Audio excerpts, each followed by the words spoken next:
तो जैसा कि 2024 का चुनाव आने वाला है, तो चलिए इनसे पूछते हैं कि अगला प्रधानमंत्री भारत का कौन होना चाहिए। तो आपके हिसाब से भारत का अगला प्रधानमंत्री कौन होना चाहिए, नरेंद्र मोदी या राहुल गांधी? हम।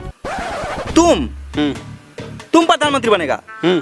अच्छा, मान लो तुमको एक दिन के लिए देश का प्रधानमंत्री बना दिया गया, तो तुम देश के लिए क्या करेगा? हम चाइना में मिसाइल छोड़ देंगे।